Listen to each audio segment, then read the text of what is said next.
Welcome to Discovering Africa Through Technology, the podcast series that showcases the brilliance of Africa's great minds, innovators, and experts as they tackle complex challenges with homegrown solutions driven by knowledge, technology, and innovation. Our podcast is inspired by the African Union Agenda 2063 Aspiration 7, which seeks to rebrand Africa and change negative narratives and perspectives through science, technology, and innovation.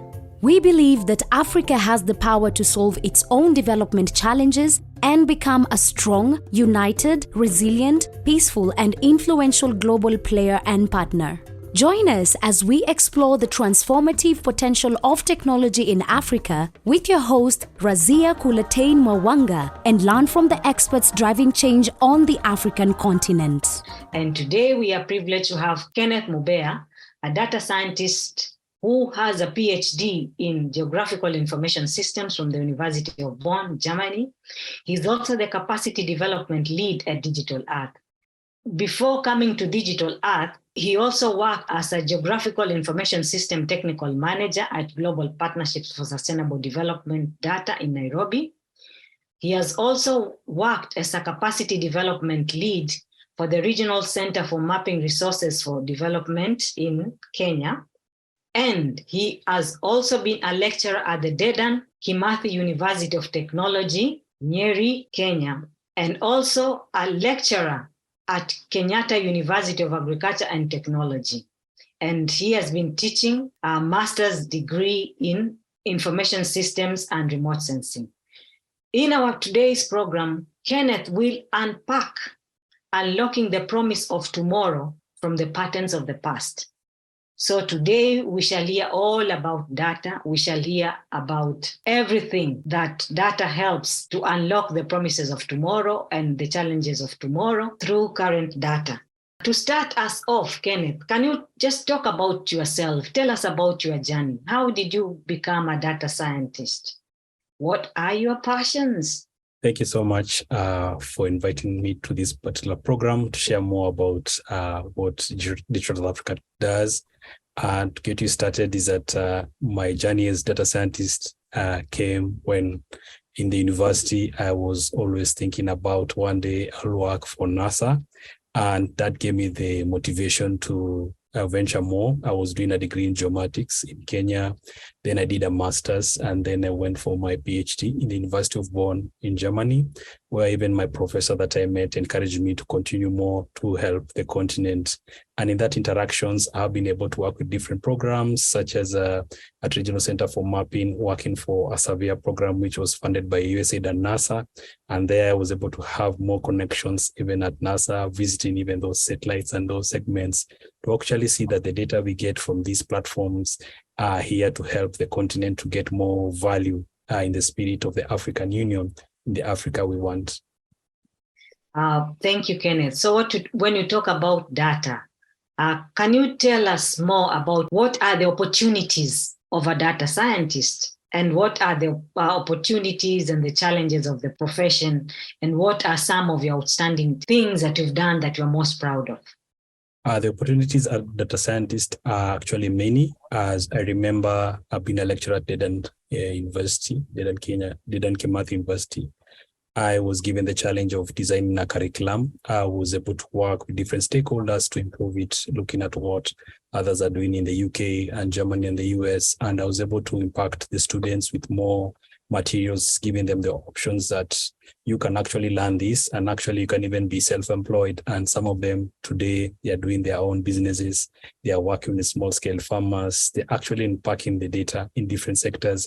So this has even given me more opportunities to work with them, where I'm currently at Digital Earth Africa, that they're able to learn the platform and they're able to continue with their work, such as one of them was able to win a Farming-Based Satellite Prize in 2020. She's called Stella Mutai, now currently working for the World Food Program in Rome. So once you see your students and people you've mentored, mentoring others, you actually see the value that you train one and you train the whole village. Do we have many Africans in this area? How do the statistics look like? The numbers the last 20 years has been different. However, Over the last 10 years, things have been better because most countries have had access to internet. For example, my first job, since I didn't inform you, I was working for Google Kenya, and we created all the maps for Africa. It was quite a time in 2007 when there was demand for data navigation. I remember my parents could ask me, how do they go to the village? Which route to use? We used to stop at a bus station and ask the other direction and ask the other one, or even pay someone to show you directions. So with this platform, the work we did with Google Maps and doing for other countries was really a game changer for the continent, and other companies soon came in. There was a lot of data scientists, and also the degree curriculums were also revised to make sure that we provide a fit for purpose program. Looking at countries like South Africa, Kenya has been really revolution because of the internet, and this is the data is the fourth industrial revolution to make sure all countries are connected. Okay, you talked about creating the Google Maps. How has it helped to change and shape the way people travel in Africa? With Google Maps and other platforms, it's now a reality that you can book a hotel and you can actually even see where it is and validate information. I remember somebody told me that they booked something on Airbnb just to land in a dump site, but they never went to actual Google Maps to verify the location. So this is a reality of someone in a developed country, navigation, and also giving the young people opportunities to be engaged in various programs to add value to these platforms. I remember I was in a country where I could see, I think it was in Botswana, where you can actually now even use the maps in your car to navigate these countries. And soon this will attract more tourists and even more people to come to learn from us. For example, the M-Pesa in Kenya, something other countries are learning. So this innovation, data, internet, the needs, and even when there's violence, you can actually showcase the hotspots. This is a reality with data scientists to make sure the Africa we want and more people engaged, especially the young people who have this opportunity to use this internet and other platforms like programs we've mentored, the youth mappers, and also the Africa Women in GIS, and even much more that we continue to engage with so that the young people will be the future to continue with this great work. Talking about Digital Africa, can you tell us more about Digital Africa? Because most of the work that you're doing is unlocking the promise of tomorrow from the patterns of the past. So what relevance and value added does Digital Africa bring to an everyday person? How can looking at what happened in the past help me to shape my tomorrow? Digital Earth Africa is a platform possible through the Amazon Web Service, and it is empowering the continent to access data just from a web browser or even from a mobile phone, meaning that governments now don't need to invest in high computers or et cetera. They can actually now engage their people to be trained in their platform to make more informed decisions. For example, supporting the Ministry of Agriculture in Zambia to conduct crop type mapping. They were just able to be given some tablets to go on the ground to validate and come into a platform. They're able to see, oh, these are the areas we are looking at. These are food baskets of the country. These are areas where we have agricultural extension officers, but we don't have enough of them. But using the platform, they can actually do some validation that will inform the agricultural policies. Moving to other sides of the continent, they need data on how their cities are growing. And more specifically, also the government can be able to see how their policies have worked over the 10 years. Looking at the example of Rwanda, where they have done restoration efforts. We have worked with someone from the University of Rwanda to see how the policies have worked. And this is something we can learn from Rwanda. The restoration efforts have been good and other countries are doing very well. Talking about looking at the past, currently Africa is ravaged by floods. We have continued floods. There is drought almost everywhere. And also in some parts of the Indian Ocean, we have some cyclones. So how does Digital Earth and the technology that is available, how can it help? Because we've seen that you set shop since 2018. And since then, all these problems have been there. There has been each year, each government, there are those national development plans, but these problems still continue. So in that context, how can you help in situations like that? Digital Earth Africa is working with governments. For example, the data on the patterns of the past is able to inform decisions. For example, supporting the Northern Rangeland Trust in Kenya. They were able to rehome some giraffes from Lake Baringo, the island. We could see from the trends around September 2020 and the other year after. This was a ticking bomb. It was a need for evacuation of the giraffes to a safer sanctuary, and also working with the Northern Range Trust to make sure they have a ground which has enough forage. So you could see that from the satellite data from the Digital Earth Africa, and advise them that this is a safe area for relocation. And also in the same area, we have nomadic or pastoralists who have to coexist together with this. So we're able to come up with participatory mapping, sitting with the people in the village, showing them the maps we've printed from the platform, and even them telling us, oh, actually a few years things were the trend. So it seems every 5 years this trend is coming. So it means it's an opportunity to be more engaged and also conserve our wildlife for the future generation to see.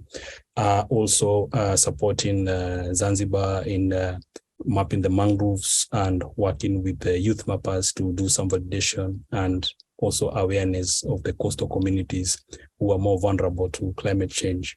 So this platform is a game changer on what patterns has been there, and working closely with other partners, we are seeing how we can add more data for forecasting, example, data on rainfall, so that we can provide more, so that we can continue to be a resource center for the continent, so that we can have all these connections. And we are working also closely with the African Union Space Program, where they're connecting us with other projects which can support us to add more data, which is fit for purpose, and train people who can be more engaged in the natural resource management, and also reporting on the national development agenda. Every country has different agenda. For example, East Africa, we have Vision 2030, and other countries have different programs.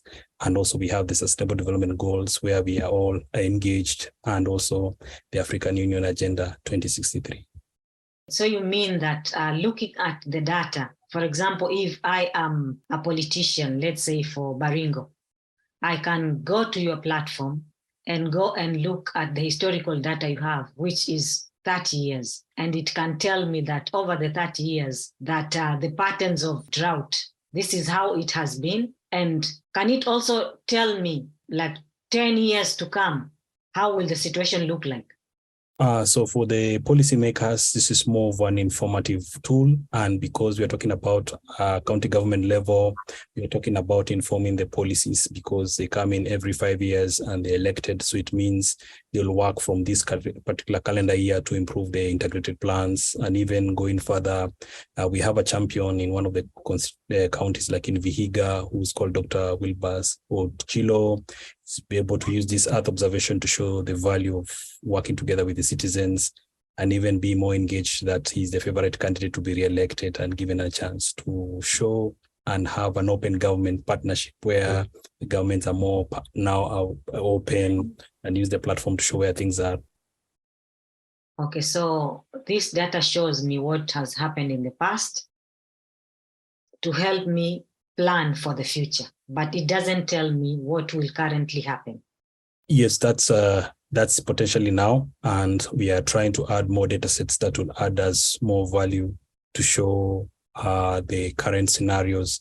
From my background of modeling, it requires some parameters, and what we've discovered, even our data is being used in those models to improve them. So we are seeing an ecosystem that our data is adding value also to other models, that we can actually even bring them in our resource center to add value to stakeholders, policymakers, academia, civil society, and the media, leaving no one behind. Okay, so when you talk about those models, what do you exactly mean? Here I was talking more case in point about forecasting models, which will require data on land cover. Some of them will need data on productivity. Some of them will need data on the slopes in case it's landslide modeling. And they are all kind of models that are being used by different programs, especially the meteorological agencies. So some of our data, they're actually using it to add value to some forecast. Like I was talking to one of them in a county department, and he was saying that they actually supposed to generate some plans every month or the food security situation. And actually now they always require something to do some validation. So they do a projection of the next 2 months, and they need also the trend of what has happened the last 12 months to actually validate what they're producing. So they are seeing value of coming to a resource center, which gives some background, and now they can add value and even a reference to our data, to what is possible, what is the scenario. The trends are here with us, very informative to improve our policies and empower our governments to be able to make more informed decisions, as well also inform the media who would also want to know what was the scenario and why people not growing beans in this area. They used to grow these, and what needs to be adjusted to make sure everyone is involved. So the awareness from everybody is welcome in our resource center, Digital Africa. Oh, thank you. So I understand, although it's unlocking the future, but also the previous data can, with some remodeling, can suggest what the next scenario, and it can help to plan. So this is very important. Thank you very much. So, okay, let's talk about the Global Partnership for Sustainable Development data. How do you work with how you talked about partnerships?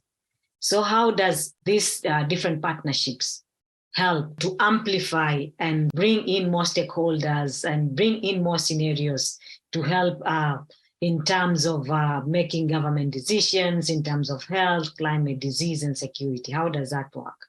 When you talk about the Global Partnership for Sustainable Development Data, it's a program under the United Nations Foundation, and it was set up around 2015 when we just started the concept of Sustainable Development Goals. So at the heart of that point, it made sure that such programs bring in more partners, bring in synergies. And with this partnership, they were able to bring us a program called Africa Regional Data Cube as a program that a brokered partnership between NASA, a group of Earth observation, and also Amazon Web Service to provide a platform in the continent that could show value. So the pilot countries were 5, Ghana, Sierra Leone, Senegal in West Africa, and Kenya and Tanzania, being one of the 5 countries that were piloted. And this was because they were very strong in open government partnerships.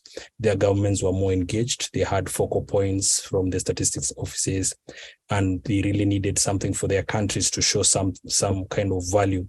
So the program was launched in May 2018, being supported by one of the NASA scientists, Dr. Brian Kilo, who retired recently. And working with him when I came on board was to train these countries to see the values. And when we actually engaged with these countries, we realized they were actually even more organized. They had something on data ecosystem. They knew that if I want data on water quality, I go to this ministry, this department. If I want data on agriculture, I have to work with the Ministry of Agriculture, a certain statistics department. If I want data on forest, there's this directorate. So they were actually very organized, looking at Senegal, Sierra Leone, Ghana, Kenya, Tanzania, but all of them, the gap was Earth observation data, where it can be in one resource center. So for those 5 countries, it worked very well. And this, with the partnership of the Helmsley Trust and the government of Australia, they were able to scale this to be the reality of Digital Africa, which was the idea in 2019, August, when we had the regional at the Regional Center for Mapping Resources. They had an international workshop, and this brought people together. And this was the reality where the Digital Earth Africa was launched with the Geoscience Australia, and having partners from the Global Partnership and other partners, for example, Tanzania Data Lab, the National Bureau of Statistics from different countries, even the Kenya Space Agency and other countries were really engaged because they saw the value of coming together. And fast forward is that now we've been able to engage. We have partners in Tunisia, Senegal, Kenya, Niger, Nigeria, a partner also in South Africa, where the program is actually hosted by the South African National Space Agency, a partner in Rwanda, and also having key people in the governing board there's a Ministry of ICT from Rwanda, there's a Ministry of Lands from Ghana, and more people are coming on board.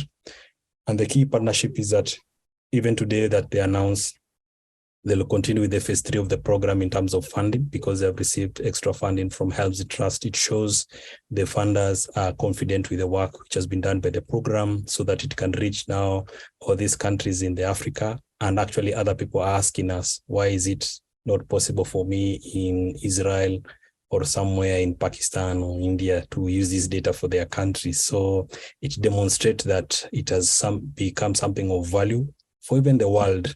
And with this, it has meant that the Geoscience Australia, who started the program, and other funders, they took it now to the Pacific, and they are doing something called Digital Earth Pacific for that oceanic countries and small islands because of vulnerability to climate change. So there it has been able to be, like the last 2 years, it has become a reality. And I think the next continent now is Digital Earth Latin America, because there's been efforts by different countries. We have Mexico, Chile, Brazil. They are doing their own data cubes, but they need to come together. So this will even inform maybe the Digital Earth Europe. So there's potential and there's the need by different countries to access such a resource center for their continent. Thank you, Kenneth. So looking at, listening to you and what you've been saying is that this technology works out more where there is open data, because you find that not all countries in Africa have signed to that agreement of open data. What are some of the most notable benefits of the program? Because you say now there's more collaboration, there's more partnership. What are those outstanding achievements that you can celebrate that the technology has done? Digital Africa, through the people we call champions, the people who are actually the evangelists of the program. For example, the State University of Zanzibar, they've been able to use it. The lecturers are trained, the lecturers are training their students, and their students through the Youth Pamper Network are able to inform the communities on mangrove restoration. That was part of a documentary that was launched with our partners, Amazon Web Service, showing the value that we come from the space to actually the village. Then when I talk about the relocation of giraffes, that was a very good moment because it showed the value that the program can be used in the conservation and empowering the communities to coexist together. And it was also featured on the BBC as part of the media coverage. And I remember a recent interaction when I was in Botswana last year at a National Adaptation Program Expo, having a chance even to show His Excellency the President of Botswana that this program is being used to manage the Okavango, which is a resource shared between Namibia, Angola, Botswana.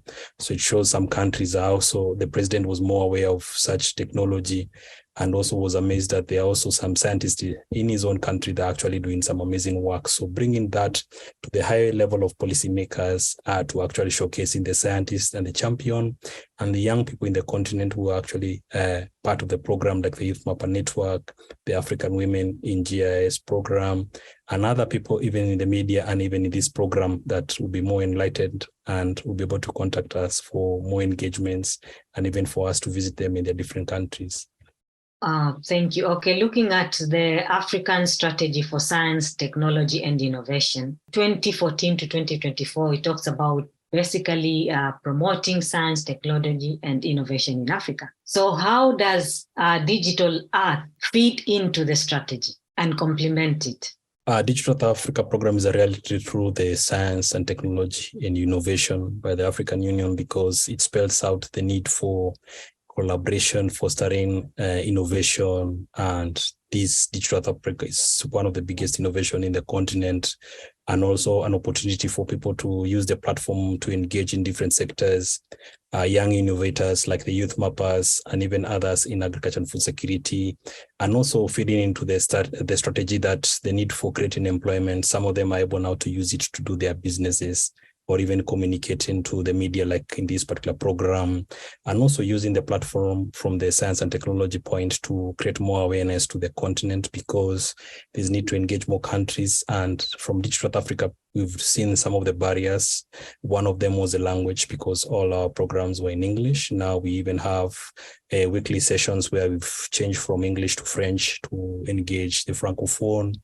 And recently in some engagements I had with Mozambique, they were also telling us to add a Portuguese for Mozambique, Angola, And you can see there's a reality to engage more countries to bring the language. And also recently I was challenged through the work with Zanzibar.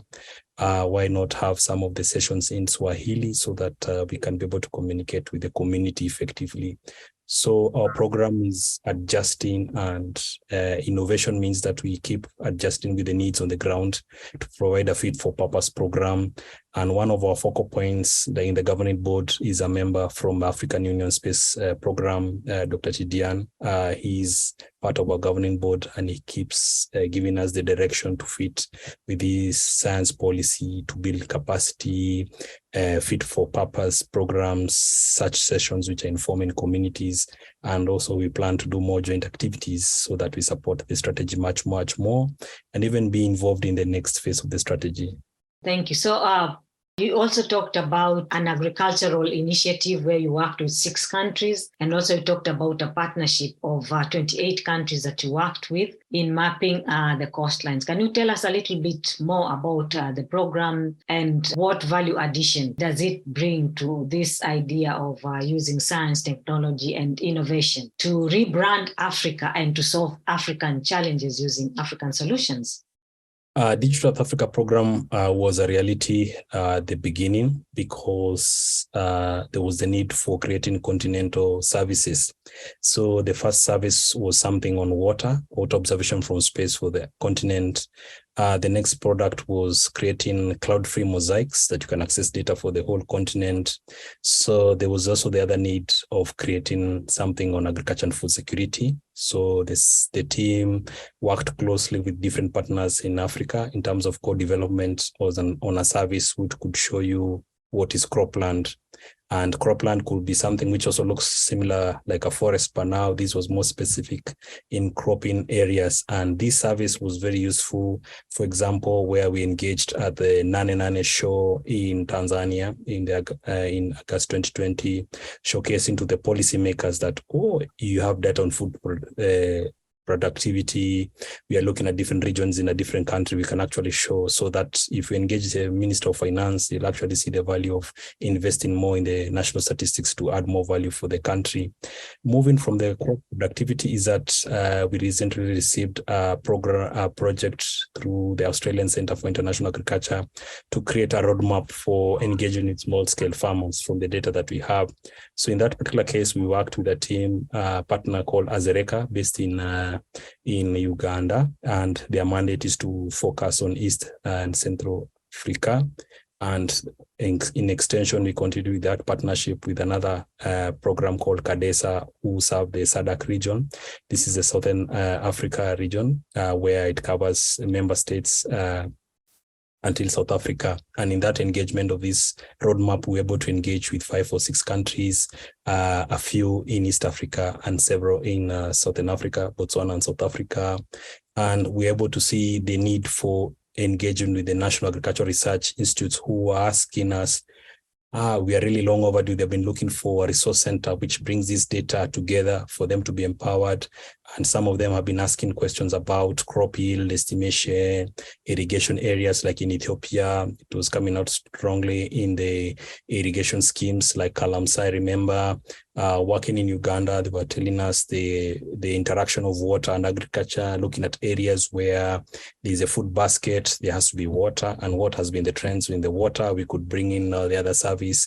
So it has been very useful and game changer in this particular context. And now going to the latest service that we started was a coastal service for the whole continent. This is 38 countries in the spirit of climate change. And the service was launched around the same time we had COP27. And it was a reality because you could show the animation of a coastal for the whole continent and see what are the hotspot areas over the last 10 years.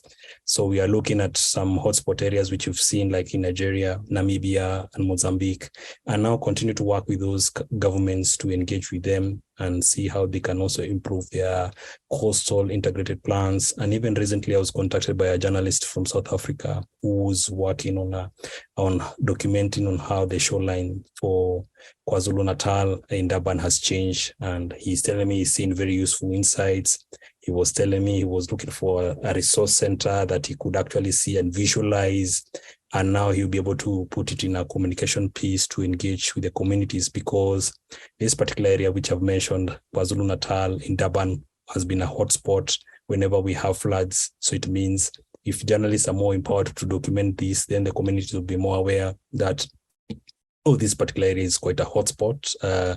In case you're doing farming as a small-scale farmer, be very careful. Maybe there are some regions to avoid because they are the most vulnerable to these effects of climate change. So this is a service that we are sharing with everyone in the continent, even looking at different forums like this one to share with everyone, and even looking at another forum that we've been invited to talk more about these different events. Even one showing how you can measure climate change using this coastal service is quite something to be engaged, and even seeking for more funds to engage more countries' awareness. This is the key and the message from Digital Earth Africa. Based on those two programs, you say that this project that you did for the coastlines can tell you about the hotspots. Do you mean hotspots in terms of floods or in terms of cyclones? And also, just to explain a little bit more, when you talked about that project that you're doing with your partners in Uganda, what is it about? And what's the relevance of that? And also the coastlines, because you just talked about the floods. What's the importance for somebody who is living in Uganda and they need, not only in Uganda, that they need food security, because you say it's for East and West Africa. So what's the relevance of that? And also about these coastlines?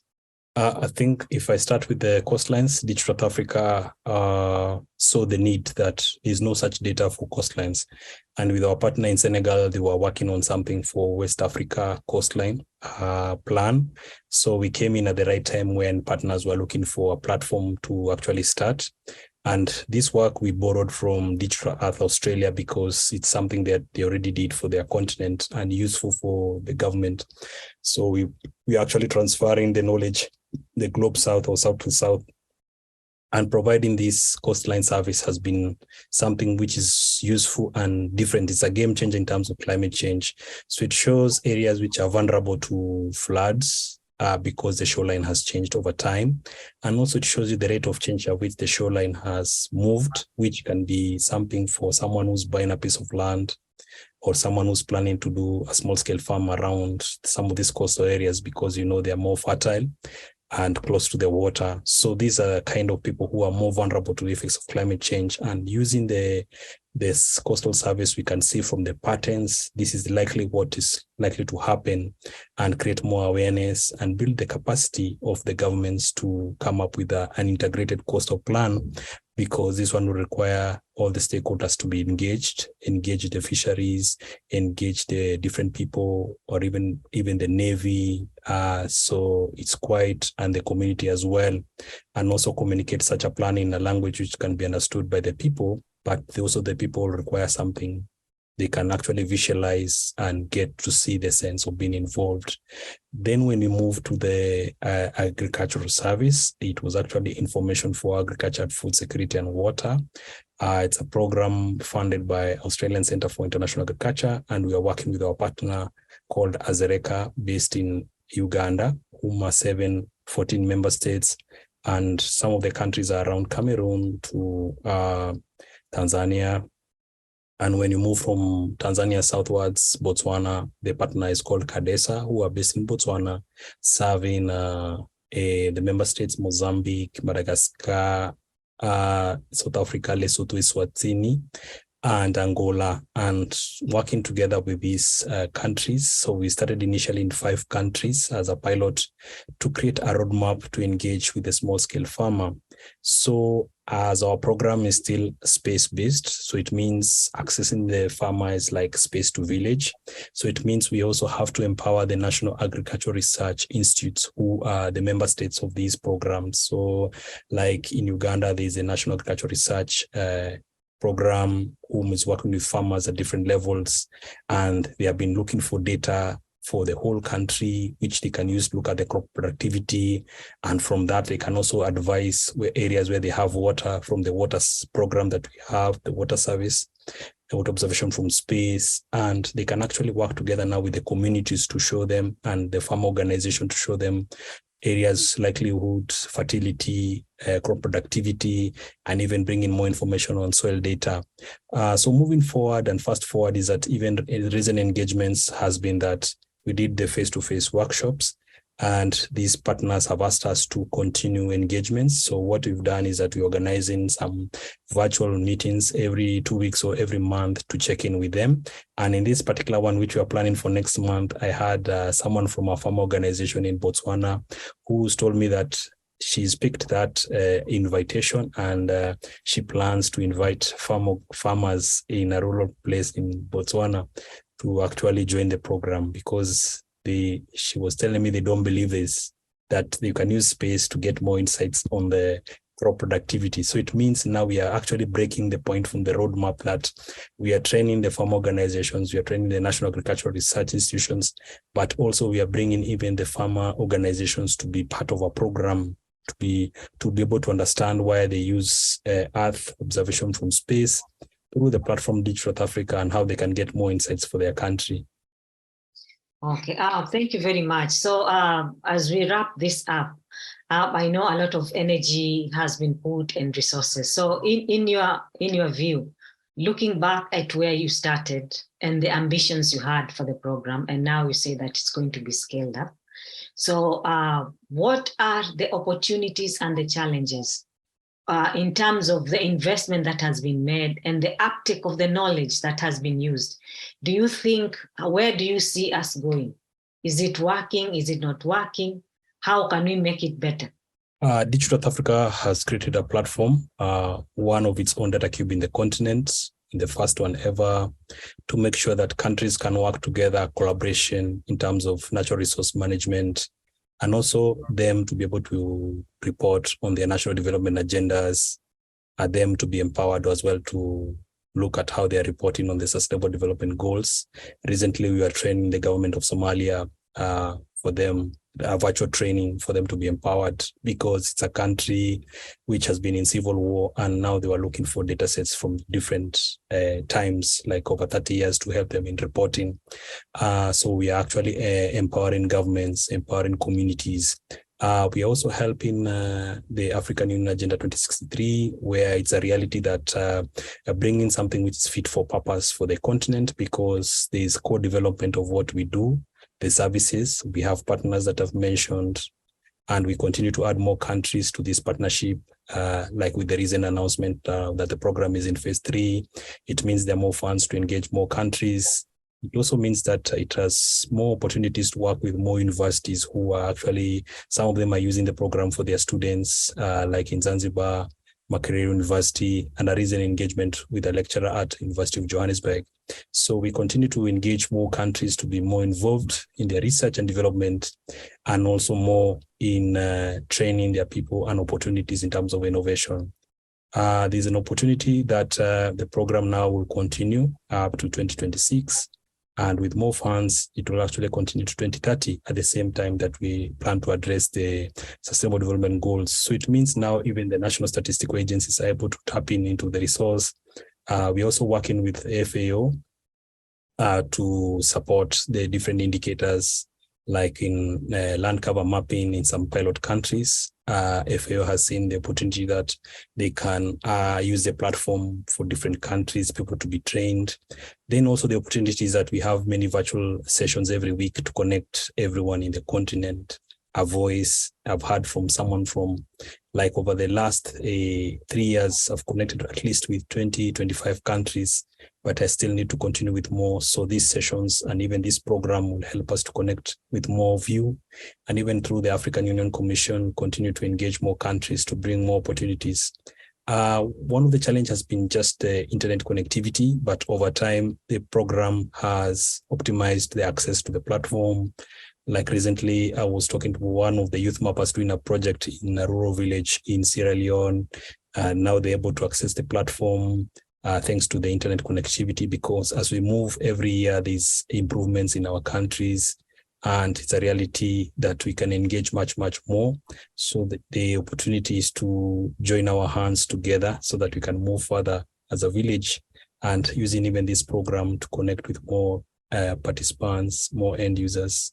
more champions, policymakers, and even the future leaders of tomorrow, because one day someone listening to this program will be the president of somewhere in another country, and they will remember that they can have this resource for their country. Thank you.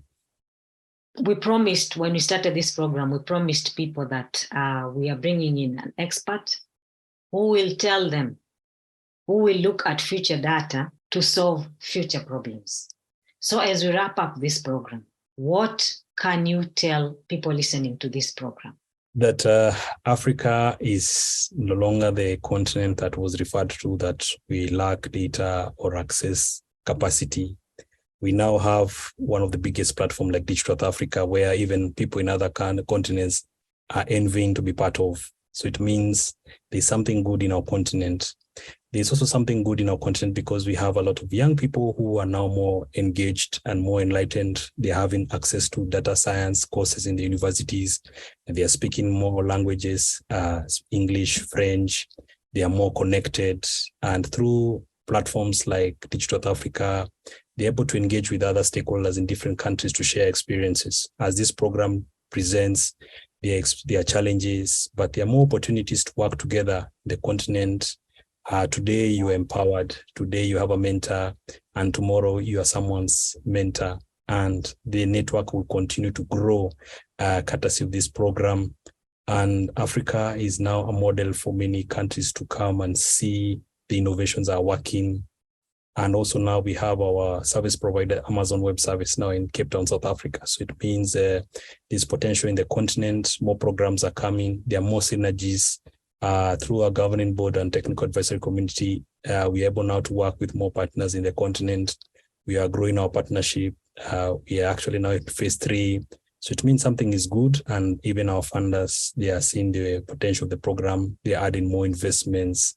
And courtesy of such programs, we continue to document our champions in the different blogs, programs, and even maybe tomorrow we'll bring them in these programs to share their voices with everybody in the continent so that we leave no one behind and no place behind.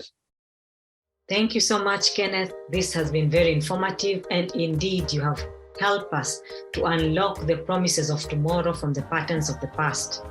Thank you for sharing how Africa can use available data, which is a very unique resource that is based in the African continent. You've also told us how that best information technology can help us solve our water problems, climate change, and food security, how it can help us to make decisions concerning resources allocation, decision making, what to plant, what not to plant, how to prevent land degradation, and also how to monitor impact, what the continent is doing in different areas, and also mitigating disasters. So thank you very much, and until next time, see you again.